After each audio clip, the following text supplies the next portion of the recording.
So the next project has been implemented by a bigger team. So by Mohit Anand, who is not here with us today, but online, Emiliana Miftori, Beatrice Rinaldi, and Engshi Sulkia.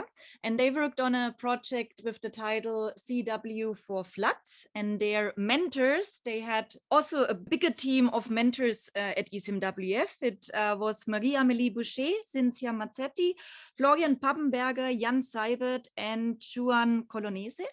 And Marie-Amélie is also with us today, and she will again also introduce us to the motivation of the project, and then Emiliana, Beatrice, and Enchi will share their project with us. Thank you very much for the introduction. Yes, it was a slightly bigger team, a lot bigger team, because I think this project is it's very exploratory and it needed a lot of discussions and well, you will see it was a big challenge. A little bit about the project and where it comes from is that, as you know, a lot of streams in the world are engaged. So there are lots of rivers, especially smaller rivers, for which we don't really have any information.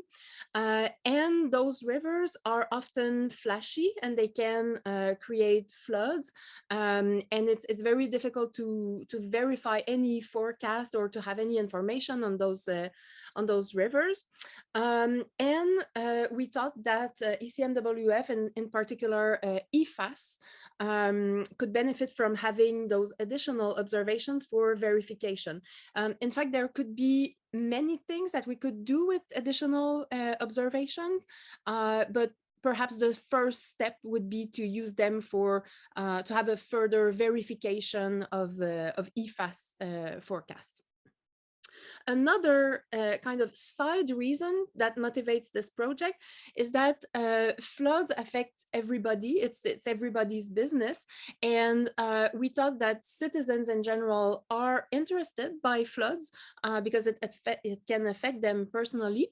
And many of them want to be involved. And this involvement can be a good opportunity for raising public awareness and for the citizens to gain more knowledge also by becoming more involved in hydrology and in taking measurements. So there is this database that already exists. It's called CrowdWater. It's an app and it's also a website. So what you see here is a screenshot from the website where you have this map, and for you it's probably very small, but all those very small pictures with the numbers, they indicate the number of virtual gauges that exist. Here it's for a portion of Europe, but it's really a worldwide thing. And it was initiated in Switzerland by the group of Jan Seibert. So he was one of the mentors also involved with this project. So those measurements are very unusual. So it's potentially a lot of data, but the problem is that it's a data with a very unusual format that we don't really know how to use. So it looks like this. There is a first picture, which is this one here. So a person, a citizen, anyone, just go to a nearby stream and they take the first picture. And on this first picture, they have to put a virtual scale. So you see the scale here, and it's the green one. There are three different scales that the person can choose. This one, the green one, is when the person thinks that the water level is already pretty low. So it cannot be that much lower because the scale just won't allow it. Can be mostly higher. So that's the first one. And then after that, once this is set up, anyone can go on the same location and take other pictures and refer to this first picture to kind of quantify the variation in water level. So for example, well, this is just the location of the site, but this shows other pictures taken at different moments. So it's the same site. This is the reference picture. This is a picture for another date, and we can see that there is a lot more water. And according to the person who took that picture and compared it with the original one, it would be +3. Okay, and similarly here we have a lot less water. It would be, according to that person, -2. So the goal of the project was to develop a Python package to facilitate the use of those data, of crowdsources, the hydrological measurements for forecast validation, in that case for EFAS. At the beginning, it was supposed to be for GloFAS and EFAS, but the problem with GloFAS is that the grid is much more coarse. So the streams that are in GloFAS are very large, and it doesn't really match with what we have for CrowdWater. So the main tasks were to transform water level variations into something that could be used, because as we saw in the previous picture, there is this +3, -2, but what does it mean really, and what can it have units? So what do we do with that? And also another task was to map the station. So the second one is kind of more straightforward, to map the CrowdWater virtual stations to only EFAS in the end. Initially it was GloFAS, but it became only EFAS points. And yeah, for the rest, I will let the team present. Okay, thank you, Maria-Amélie, to introduce the project.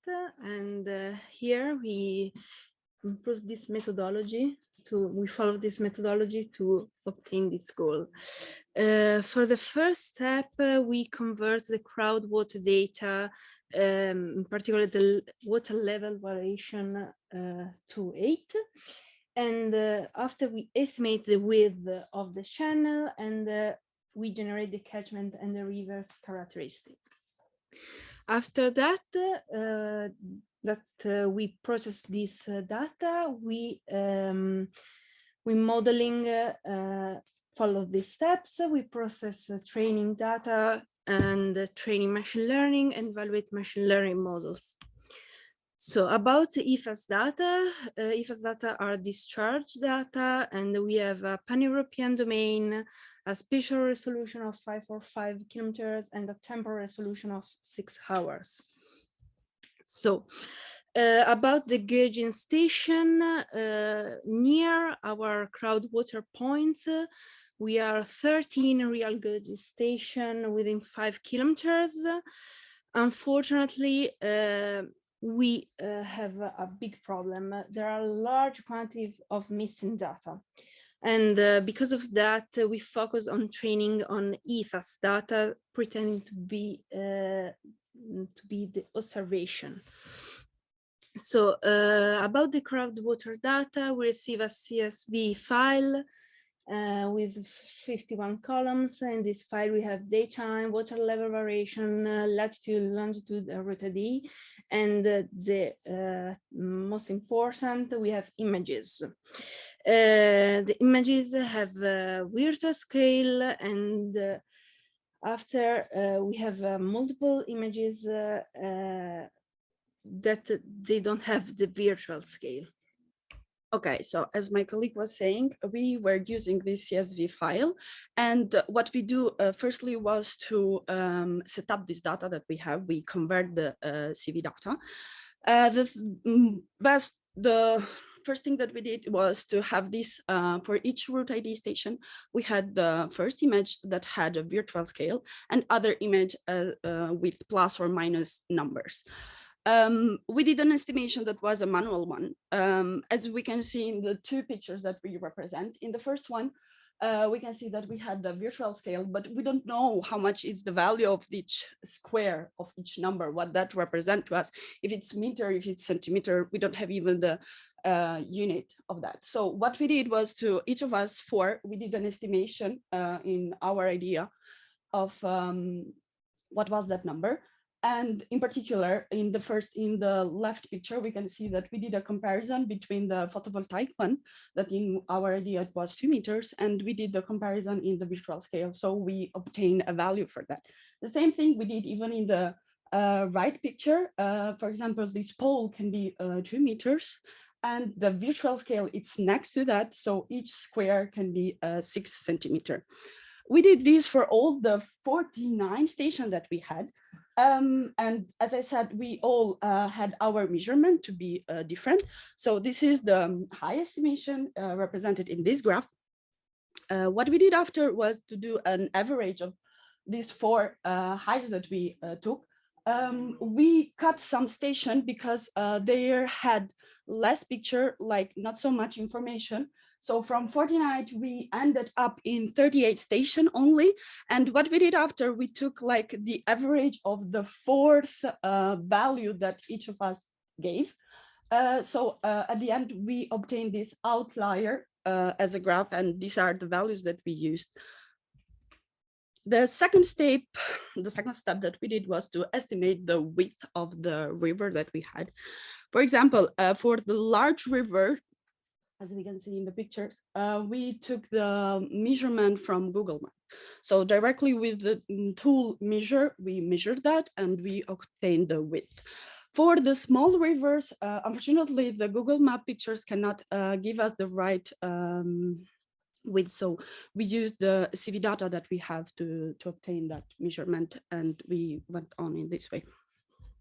So the next step was getting some more information about the rivers. So we get some information about the catchment area and the river characteristics like the Strahler order. So we downloaded some digital elevation map from the USGS website. They had a 30-meter resolution. And the first thing we did was reprojecting them from a VGS 84 to a UTM zone. It depended on the location of our CV stations. Next, we use some QGIS tools, like two types of tools, like the PC raster tools and the Saga tools, because we wanted to get more information for our model, because we have a lack of data, so getting more information would be nice and make our model more robust. And the stream order was the same, actually, for the two methods, so there was not a big difference. The difference was in the catchment area, like, for example, with the PC raster tools, for really close stations, the catchment area was the same, and we didn't want that, so we used the Saga tools, which gave us different results for different stations, even if they were really close. Then we created the training data set. And as we said at the beginning, we used the EFAS data, pretending them to be the observations.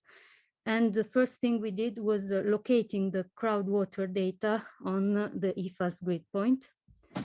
And we collected all this data, stream information and EFAS data, and we went to the model. So we tried two types of models. The first one was a linear regression. We tried different variables on the linear regression, and we actually got 7 different models with linear regression. And you can see day twice here because we used an embedding, because we wanted that day 1 and day 365 were considered the same, since in reality they're the same, while if we consider only the number, they're really different. And the next one was using a random forest, so a bunch of decision trees and majority voting, as you can see in the picture here. And the first thing we can evaluate is the training results. Like, as we can see, the random forest overfits, and it was bad in all our training. And while the linear regression, we can see a slight improvement if we apply more variables, like, for example, width or the Strahler order. They get a really big improvement with these two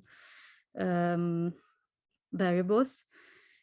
And for the testing result, the results were really bad because we have not a lot of data.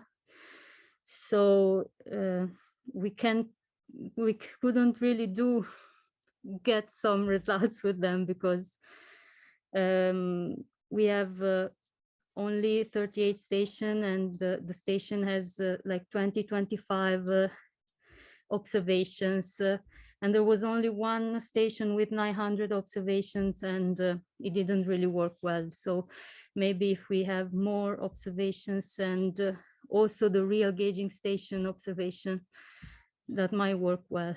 So at the end, I don't know if Maria-Amélie wants to. I can do it or you can do it. Okay. Yeah. Yeah. So it might seem like it didn't work well in validation. I think there are still a lot of obstacle for using crowdsourced data, but I still think it looks promising. I just think that maybe we wanted to do, sorry, I will remove that. We went ahead and wanted to do the whole process of transforming the data and using it really to validate the forecast. But looking back, I think that there are certain elements of the project that could constitute a project in themselves. One, and maybe the first one that I can think of, is to automate the process that the team did to estimate the height of the scale. So that in itself could be a project, a kind of machine learning image recognition thing. And this would be useful for the rest of the project because it could help gaining more data and building a much larger database, for example, to be able to use the data worldwide and kind of pool it together. So that's one thing. But obviously, at the moment, this is not ready to be implemented operationally anywhere. But I think it's an interesting challenge to keep working on that. And there are lots of things that could be done. Another element that was pointed out by the team members was that it would be nice if in CrowdWater itself, the person taking the picture could be guided a little bit more so that the pictures themselves are more identical. Because at the moment, even if they are taken from the same latitude and longitude, it can be a slightly different angle, it can be more or less zoomed. So they're actually a bit different. So that's another thing. Finding or adding more explanatory variables would also probably help. I don't think that random forest is really the way to go. I would probably spend more time on the linear regression in the future. And another thing that was discussed with Jan Siebert, who is organizing CrowdWater, is about the width of the channel, because this is a very useful variable, as the team mentioned. But at the moment, it's only a suggestion for CrowdWater users. So they can estimate the width of the channel, like they're allowed to do that, but it's not really encouraged. And it would be a really useful information to have. So I think that's it for us. Thank you very much.